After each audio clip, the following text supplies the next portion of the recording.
Otherworldly Evil Monarch, Bab 15, Judul, Di Dalam Aula Seribu Emas. Karena itu, semua anggota keluarga Dugu memiliki kebiasaan tertentu, dan itu adalah perlindungan ekstrim mereka terhadap hubungan lemah mereka.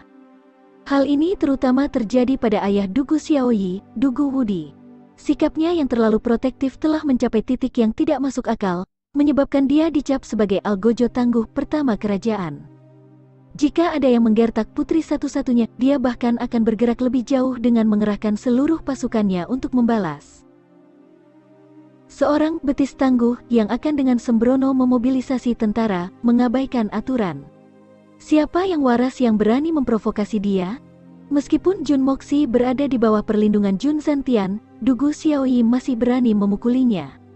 Ini tidak berarti bahwa kakek Jun tidak mampu mengendalikan Jenderal Agung Dugu Wudi. Faktanya adalah jika kakek Jun memobilisasi pasukannya sendiri, maka kakek Dugu pasti akan muncul. Dan alasannya adalah karena sifat overprotective Jenderal Agung Dugu Wudi hanya diwarisi dari kakek Dugu tua. Itu juga mengapa orang yang paling ditakuti oleh ingatan Jun Moxi adalah kakek Jun diikuti oleh Dugu Xiaoyi. Oh, tunggu. Ini sebaliknya. Orang nomor satu yang paling menakutkan adalah Dugu Xiaoyi, sedangkan kakek Jun di peringkat kedua. Lagi pula, hal yang paling kakeknya lakukan padanya adalah berkhotbah kepadanya, tidak ingin menyakitinya. Namun, tidak demikian halnya dengan bibi yang menakutkan ini. Jika dia jatuh ke tangannya, dia akan dihancurkan. Dihancurkan tanpa alasan sama sekali. Jika bahkan seseorang dengan latar belakang Jun Moxi tidak berani memprovokasi sosok raksasa ini, maka debauche lainnya bahkan tidak layak untuk disebutkan. Dan sekarang, putri berharga dari keluarga Dugu itu benar-benar datang ke sini sendirian. Tidak ada yang bisa aku lakukan tentang itu.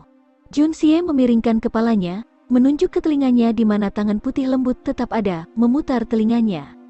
Lihat saja aku, apakah ada yang bisa aku lakukan? Jika ada di antara kamu yang memiliki ide bagus, silakan lanjutkan. Hanya saja, jangan menyeret aku ke dalamnya. Apa yang salah? Apakah kamu tidak akan menyambut aku? Atau apakah menurut kamu wanita ini tidak punya uang? Dugu Xiaoyi menatap mereka, mengeluarkan dompetnya dan dengan bangga mengguncangnya untuk ditunjukkan kepada mereka. Mengangkat alisnya, dia berkata, wanita senior ini punya banyak uang. Seluruh kelompok pesta pora tersendat, hampir menyerah di celana mereka. Jadi, kamu punya banyak uang? Tetapi masalahnya adalah, siapa yang berani menghasilkan uang darimu? Siapapun yang menang melawan kamu akan mendapat kunjungan dari orang tua kamu dan pasukannya, datang untuk menagih hutang mereka. Dan itu adalah skenario kasus terbaik. Jika kakek lamamu kebetulan sedang mood dan memutuskan untuk melakukan perjalanan ke sini. Bukankah kita sama saja akan mati? Tang Yuan tidak peduli apa yang mereka pikirkan di dalam hati mereka, matanya berkobar dengan cahaya yang menyala-nyala. Jangan memusingkan hal-hal kecil, kembalikan saja item aku. Tuan muda ketiga Jun ada di sini dan dia tidak akan lari.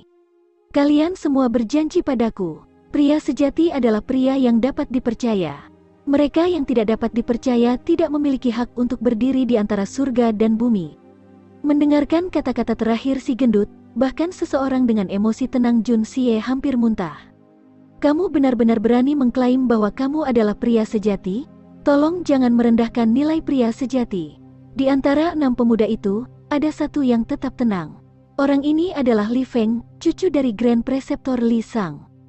2 orang lainnya di belakangnya masing-masing adalah Li Zhen dan Li Lin. Ketiganya bersaudara. Berdiri di sampingnya adalah seorang pria muda yang tampak langsing. Dengan kumis tipis dan sepasang mata yang dalam, dia adalah Meng Haizu, putra tertua Menteri Personalia, Meng Jiangnu. Dia terkenal sebagai orang dengan bakat tinggi. Di belakangnya berdiri 2 anggota keluarga Meng, Meng Liang dan Meng Fei. Li Feng tersenyum lebar saat berkata, untuk Nona Dugu secara pribadi berkunjung, bagaimana mungkin aku tidak menyambutmu? Silakan masuk. Setelah mengatakan itu, dia berbalik dan memerintahkan, layani Nona Dugu dengan benar. Jika Nona Dugu menjadi tidak senang, maka aku akan mengupas kulitmu. Dia menoleh, kali ini wajahnya kembali tersenyum saat dia mengedipkan mata pada Meng Haizu. Karena tuan muda ketiga Jun ada di sini, maka kita juga harus mengakhiri lelucon kecil kita. Lihatlah betapa cemasnya Tuan Tang, dia sudah berkeringat. Seorang pria sejati lahir di antara surga dan bumi, bagaimana kita tidak bisa dipercaya? Beri dia barang itu. Meng Haizu mengangguk dan berbalik ke arah Tang Yuan. Tuan Tang, aku bisa memberimu item itu. Namun, 1.500.000 liang perak tidak dapat dikurangi. Tang Yuan hanya di sini untuk mendapatkan kembali surat perjanjian. Adapun 1,5 juta liang perak, dia tidak peduli sedikitpun meskipun itu bukan jumlah yang kecil. Begitu dia mendengar kata-kata Meng Haizu, dia setuju berulang kali. Mengamati dengan tenang dari samping, Jun Xie mencibir di dalam hatinya. Tidak ada keraguan bahwa Tang Yuan sangat takut dengan masalah ini, tetapi keduanya mungkin tidak selalu tanpa keraguan. Bahkan jika Tang Yuan tidak mengundangnya ke sini, mereka tidak akan punya nyali untuk mempublikasikan detail surat perjanjian. Melakukan hal itu hanya akan mengundang kemarahan keluarga Tang dan Sun, mungkin menyebabkan kedua keluarga itu menganggap mereka sebagai musuh darah. Hasil akhir dari melakukan itu adalah bencana mutlak. Jika seseorang mempertimbangkan semua detailnya, maka orang akan menyadari bahwa masalah ini sebenarnya tidak sebesar yang terlihat. Gol terakhir masih tak lain adalah Jun Moxi. Namun, hasil bermasalah itu akan hilang begitu Tang Yuan mengambil kembali surat perjanjian. Setelah itu, mereka pasti akan mulai menyebarkan desas-desus tentang catatan itu, menggunakan desas-desus itu untuk menyerang keluarga Tang. Masalah ini adalah sesuatu yang sudah bisa dia ramalkan. Barang macam apa yang bisa membuat Tuan Muda Tang begitu cemas? Izinkan aku melihat, izinkan aku memiliki pengalaman yang membuka mata. Dugu Xiaoyi jelas tidak ingin ketinggalan, rasa ingin tahunya melonjak. Melihat wajah Tang Yuan tiba-tiba menjadi lega setelah menerima selembar kertas, dia tiba-tiba penasaran dan mengulurkan tangan kecilnya yang putih. Wajah Tang Yuan berubah sedih. Dia dengan cepat memasukkan selembar kertas ke dalam mulutnya dan menelannya setelah hanya mengunyahnya 2 kali. Wajahnya kemudian berubah polos saat dia menamparkan bibirnya. Tindakan itu terjadi dengan kecepatan kilat karena lehernya yang gemuk benar-benar terentang seperti jerapah. Sialan, gendut, kamu berani main-main denganku? Kamu punya nyali. Dugu Xiaoyi bergegas marah. Dia meraih kerah Tang Yuan, benar-benar mengangkat tubuh hampir 400 jin itu ke udara dan berteriak. Ludahkan, TL, 1 jin sama dengan 0,60479 kg. Itu berarti dia mengangkat 241 kg. Ketujuh orang, termasuk Jun Xie, menyaksikan alis mereka berkedut tak terkendali. Mereka diam-diam menelan beberapa suap air liur, bibir mereka bengkok, mata sipit, bibir biru dan wajah pucat.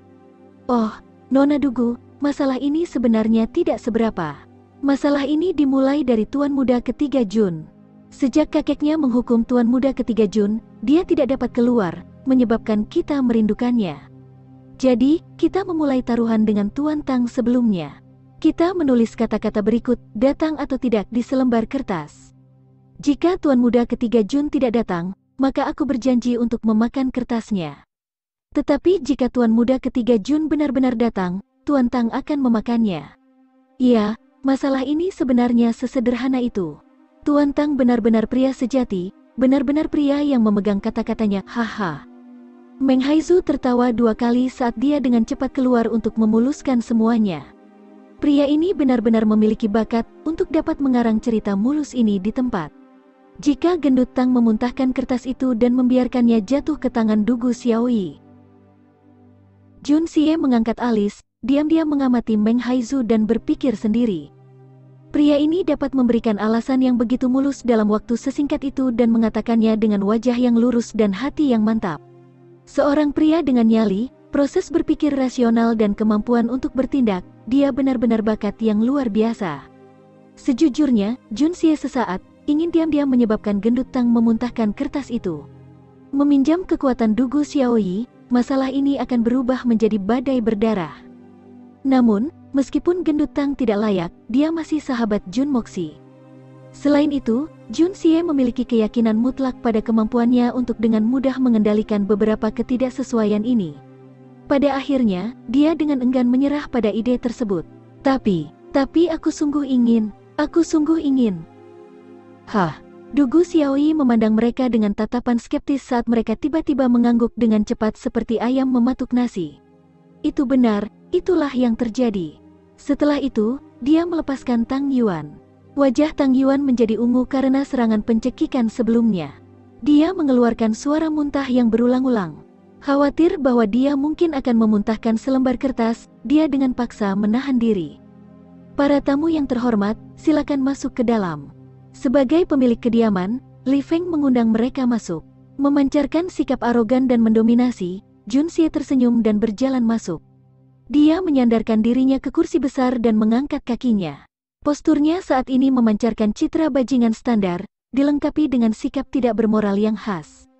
Alis Dugu Xiaoyi mengerutkan kening.